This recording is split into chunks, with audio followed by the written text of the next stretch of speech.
Hoy nos visita una persona que transformó el dolor en lucha y el diagnóstico en bandera. Durante años sentiste que había algo en vos que no encajaba del todo. Y un día el término autista apareció frente a vos y algo hizo clic. A mí me diagnosticaron oficialmente a los 32 años. Hoy en día tengo 34. Yo no estaba loco, yo no hice las cosas mal, yo no soy malcriado, yo no soy caprichoso. Nada, simplemente es que mi cerebro procesa de forma diferente. Es un derecho, el conocerse, la autodeterminación, es un derecho humano y yo me paré desde ahí, tipo, es mi derecho saber y nada, lo exigí desde ahí. No somos seres de luz. Quiero también romper ese mito, ¿no? Las personas autistas, neurodivergentes, somos personas humanas también, ¿no? Sí. Que tenemos nuestra propia personalidad, nuestros propios valores. Ser neurodivergente, autista, lo que sea, la condición que tengas no te exime de lo que hagas mal, ¿no? El diagnóstico no resuelve todo, pero da una clave. Es el primer paso para dejar de sentir que uno está roto y empezar a entender que simplemente funciona distinto.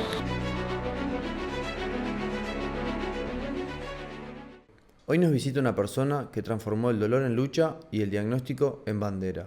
Un activista que no habla desde los libros, sino desde las cicatrices. Diego Vega es autista, sobrevivió a un cáncer, convivió con el rechazo, la ansiedad y el silencio, y aún así decidió alzar la voz. Integra la Federación de Organizaciones de la Discapacidad. Trabaja día a día por una inclusión real, no como eslogan, sino como política, educación, empleo y empatía. Bienvenido, Diego, y gracias por estar con nosotros. Bueno, muchas gracias por la invitación, por el espacio de poder visibilizar, de poder transmitir a la sociedad las dificultades y la historia de uno que realmente se nota en la sociedad que falta mucha información. Hay demasiada desinformación, tanto a nivel educativo, a nivel laboral, a nivel médico. Entonces estos espacios la verdad que son muy buenos y la verdad que te agradezco por la oportunidad. Bueno, bienvenido. Para nosotros también es importante empezar a tener estos espacios para visibilizar ya sea esta problemática como muchas otras en las que queremos irnos metiendo e ir compartiendo historias de personas que las están padeciendo o las han padecido. ¿Qué nos puedes decir del autismo? ¿Cómo fue ese momento cuando vos empezaste A mí me diagnosticaron oficialmente a los 32 años. Hoy en día tengo 34. Fue un camino bastante largo. Primero que nada hay que decir que el autismo no es una enfermedad. Primero que nada, es una condición del neurodesarrollo. Lo que diferencia es la forma en que procesamos estímulos, información, nuestra manera de comunicarnos, nuestros intereses. El autismo, bueno, se conoce desde hace muchos años, desde el autismo de Kahn, desde 1940 y poco. Después fue evolucionando con los avances médicos, pero bueno, tenemos que pensar que tenemos que tener en cuenta que la palabra autismo o trastorno del espectro autista tiene menos de 100 años. O sea, en la historia de la humanidad es nada, básicamente. El ser autista sí es esto, ¿no? Nos hace procesar la información de manera distinta, las emociones, los estímulos, la respuesta a cada uno de estos estímulos, emociones y demás es distinta. Pero lo que hay que entender es que sí hay una diferencia neurológica del neurodesarrollo, pero si nosotros nos paramos en el paradigma de la neurodiversidad que aparece a fines de los años 90, por una socióloga australiana, que define que la diversidad neurológica, o sea, es para todos, ¿no? O sea, no hay dos cerebros iguales.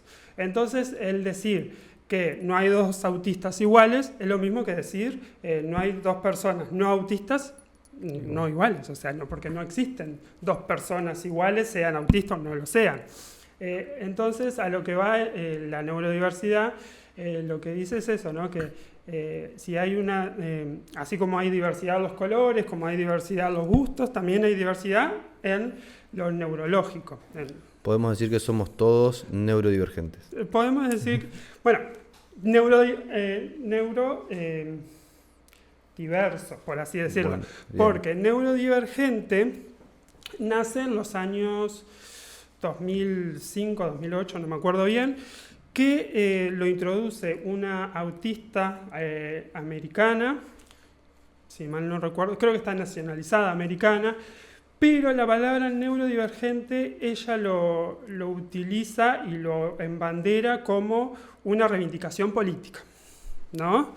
Es decir, claro, porque nosotros de la neurodiversidad tenemos el neurotipo. El neurotipo es la forma de procesamiento que tiene cada persona. De ahí se desarrollan estos dos conceptos. El neurodivergente, que es aquellas personas que divergen del el común de la sociedad, porque más allá de que no existan dos cerebros iguales, sí se pueden categorizar la mayoría de los cerebros en el neurotípico, neurotípico, que es el que se adapta a la mayoría de la sociedad, ¿no? A las normas sociales, y los neurodivergentes, que son aquellos que tienen condiciones del neurodesarrollo, que esas son neurodivergencias innatas, o sea, nosotros nacemos con estas condiciones.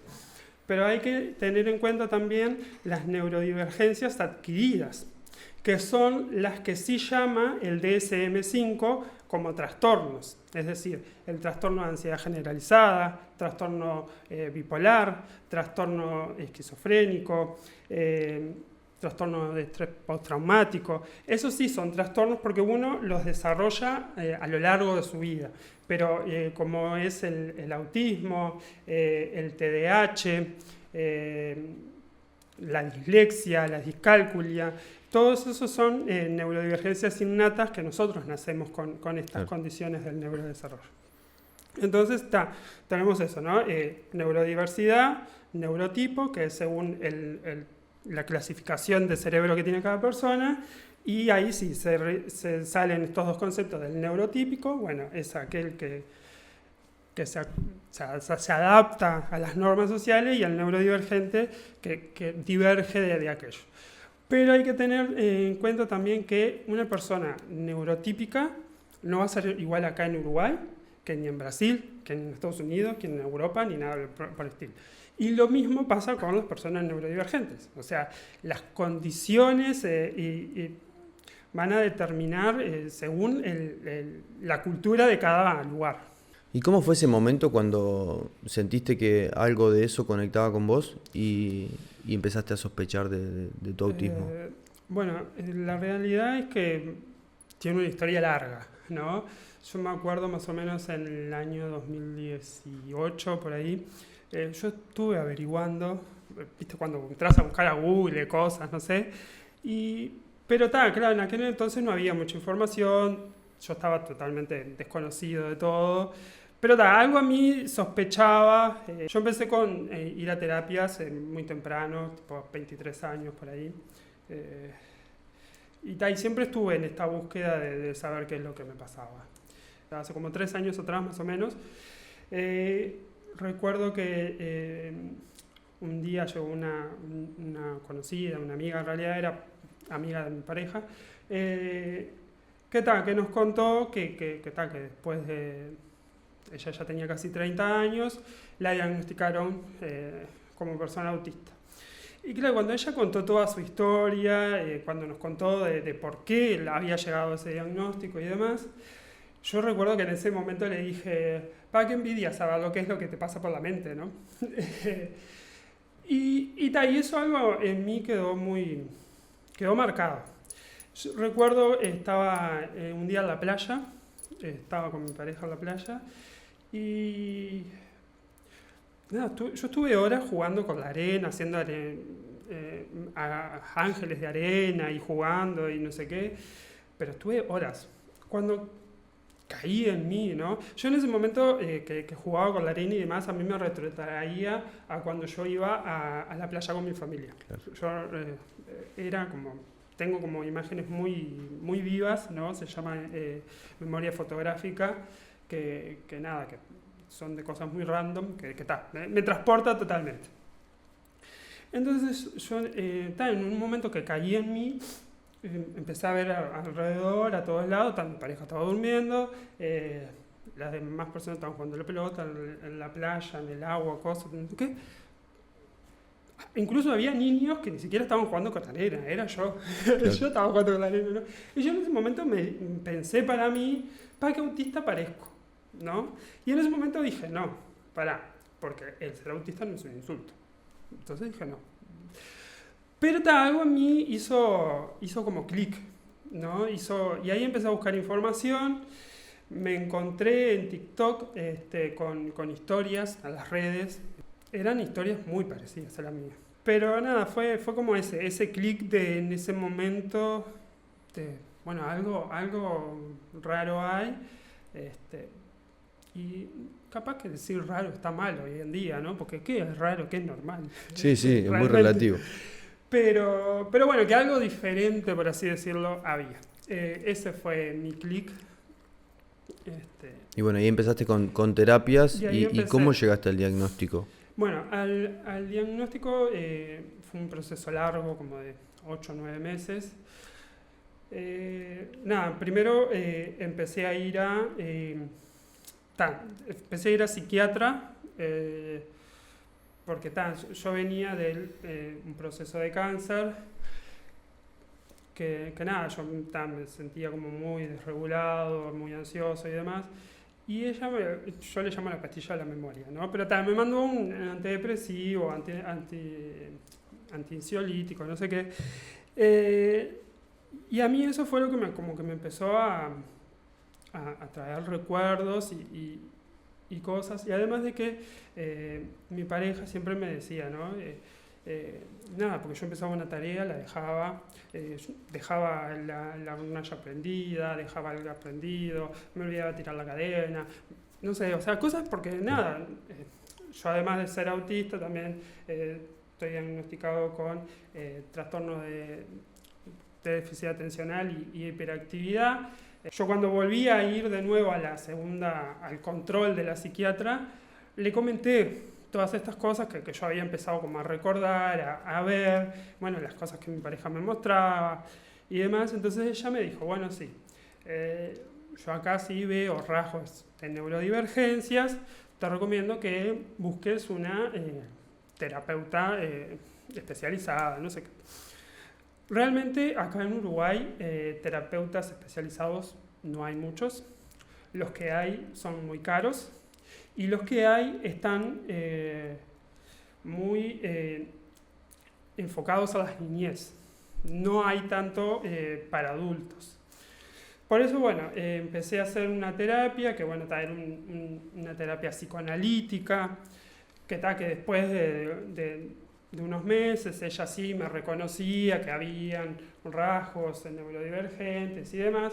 Pero bueno, viste que la terapia psicoanalista tiene mucho de esto de aceptación, de conocerse, y demás. Entonces ella me decía, yo no te puedo hacer un diagnóstico. Pero bueno, ya teniendo la palabra de la psiquiatra, la psicóloga y demás, yo lo planteé en el trabajo, y a mí en el trabajo ahí me empezaron a hacer complicaciones. Y hasta que me exigieron, hasta que hubo un día que me exigieron, tráeme un registro, tráeme algo. Y ahí dije, la psiquiatra me dice que vaya a una especializada. La psicóloga no es la terapia que realmente necesito.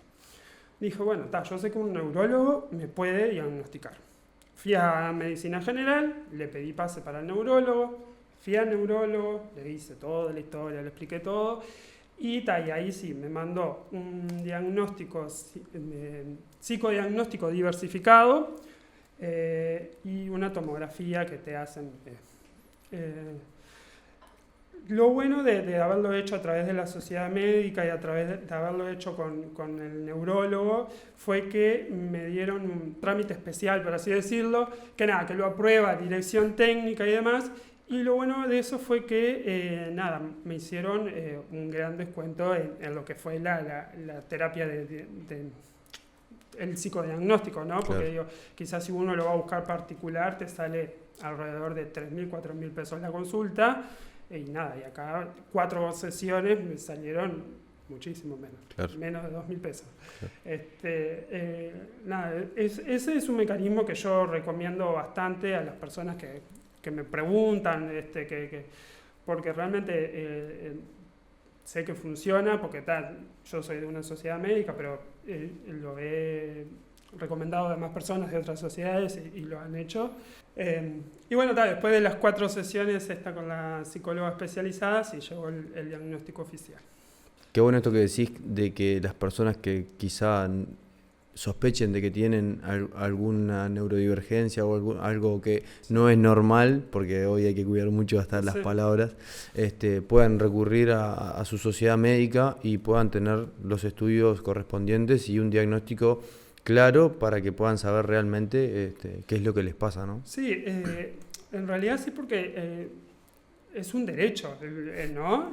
Realmente el conocerse, la autodeterminación, es un derecho humano y yo me paré desde ahí, tipo, es mi derecho saber y nada, y lo exigí desde ahí.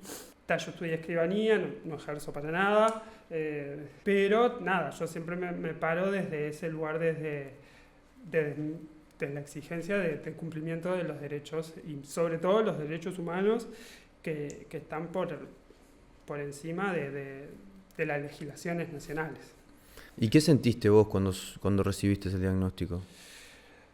Fue como una especie de alivio, ¿sí?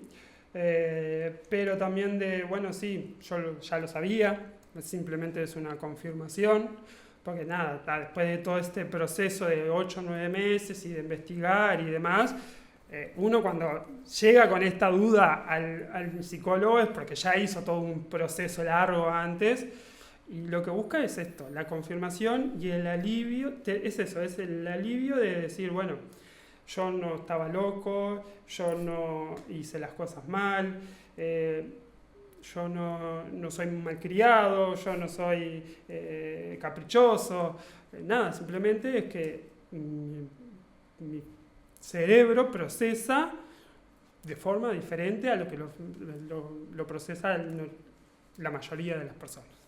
Qué bueno que lo hayas conseguido, que hayas llegado a tu diagnóstico, pero que también, o sea, la reflexión es qué difícil es tener que aprobar con un papel una condición o una ante un trabajo, ante la familia, ¿no? Que también juega un papel importante, que supongo que también en el momento que vos le comunicaste esto, ellos también quizás te entendieron un poco de tu comportamiento desde chico, ¿no? Sí, bueno, por parte de mi familia sienten mucha culpa, que realmente yo ya les dije desde el primer momento, digo, culpa ustedes no tienen que sentir, primero que nada, porque yo nací en el año 91, Uruguay está muy atrasado en información, realmente ustedes no tenían los recursos para poder llevarme o investigar sobre estas cosas, porque además yo recuerdo muy bien, mi madre siempre me dijo, ¿no?, que a mí a los 4 años ya le habían dicho a ella que yo era una persona muy hiperactiva, muy hipersensible y muy ansiosa. Porque nadie se preocupó, ¿no? A nivel médico hablo, ¿no? Porque un niño de 4 años es hiperactivo, ansioso y hipersensible. Pero bueno, y así fue pasando.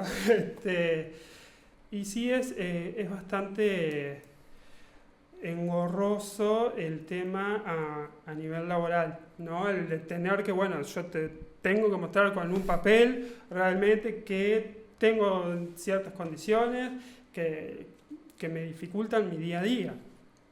yo tengo un empleo público ahora que gané por sorteo, por concurso y méritos y demás, pero en realidad este es mi primer trabajo estable. O sea, si tuve un trabajo que fueron 3 meses, nada, que en aquel momento yo empecé como a tener ataques de pánico, le llamaban y demás, cuando empecé porque claro, yo trabajé en el verano, pero después cuando arranqué la facultad nuevamente, fue demasiado para mí y ahí fue cuando empecé a colapsar. Y ahí mi familia me dijo, no, dedícate a estudiar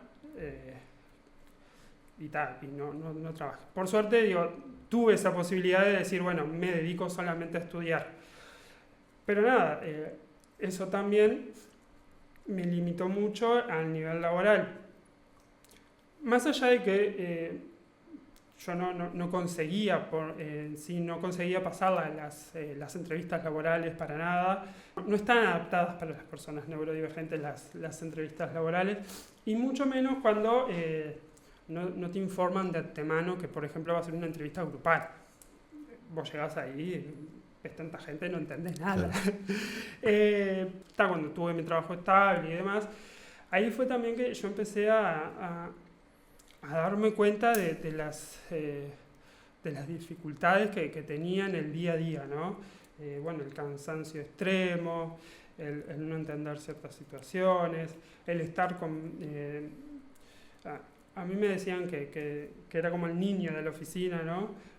Siempre esto de infantilizar a la neurodivergencia, pero ¿por qué? Porque, no sé, yo por ejemplo me pongo a girar en la silla, siempre estoy en movimiento, o a veces algo que se llama ecolalia, que es una forma de autorregulación, que, no sé, me pongo a cantar canciones, frasecitas de canciones, o a repetir palabras.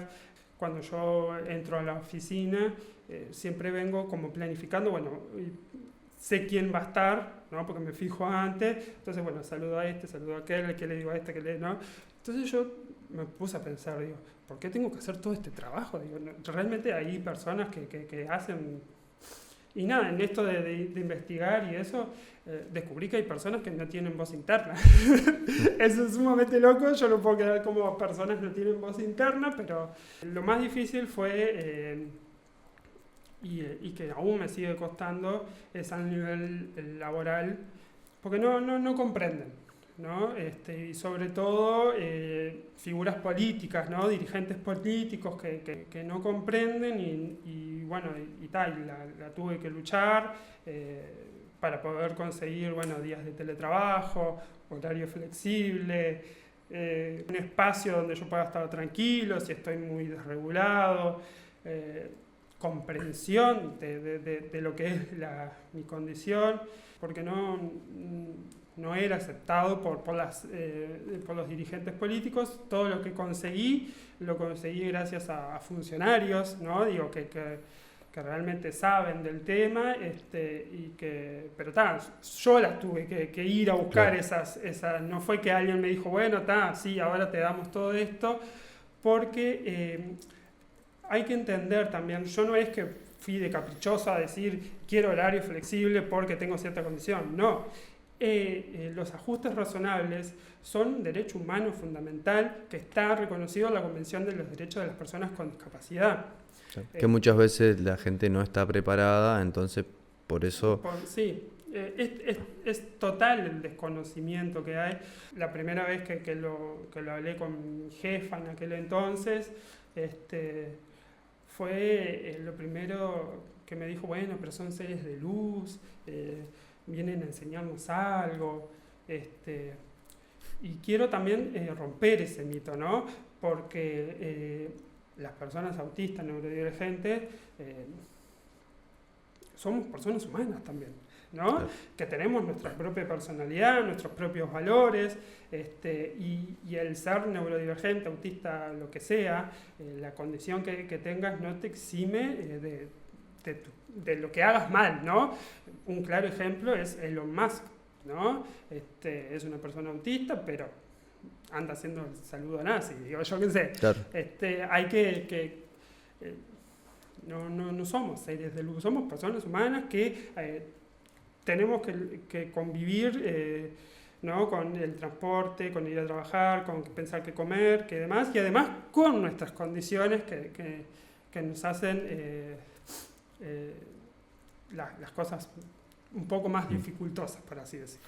Me hiciste acordar una frase que dice: desconocer una verdad nos hace preso de una mentira. Y quizás eso fue lo que le pasó a tu familia en el año 91, cuando vos eras chico, que quizá no te comprendieron por no tener información y quizá hasta no tener los recursos para poder tener un asesoramiento o un diagnóstico preciso. Y también me trae al 2025, cuando pueden haber muchas familias que les esté pasando lo mismo, pero quizás sí cuentan con un poco más de información. Bien, lo primero que podría decir, que fue lo primero que yo hice, fue buscar en Google DSM-5. Está en español, es del año 2013, es el manual de diagnósticos psiquiátricos, se le llama así, es el manual universal de trastornos y patologías, y ahí yo lo que hice, ¿no? Un ejercicio, pero está que le podría decir a otra persona, hace este ejercicio, o quizás algún padre, algún familiar o lo que sea. Bueno, ¿qué dice el DSM-5? ¿No? ¿Cómo lo clasifica? ¿Qué condiciones? Y ahí yo me empecé a hacer como lista. Bueno, del punto A1 dice tal cosa, bueno, y ahí empecé a buscar en mí, ¿no? Ejemplos de situaciones que se parecieran a eso. Después hay test online que son gratuitos, que esto no te diagnostica, ¿no? Pero sí te da una aproximación, algo de ayuda, por así decirlo, que también yo hacía todos esos test y todos me daban: estás dentro del espectro, estás dentro del espectro. Pero lo primero que haría sería buscar el DSM-5, que la comunidad neurodivergente internacional no acompaña el término trastorno, pero es lo que hay hoy en día. Así que dentro de lo que hay, a usar las herramientas que tenemos y sí, para poder tener un primer diagnóstico y ahí poder avanzar. El diagnóstico no resuelve todo, pero da una clave. Es el primer paso para dejar de sentir que uno está roto y empezar a entender que simplemente funciona distinto. Y eso, como vamos a ver en el próximo capítulo, cambia todo.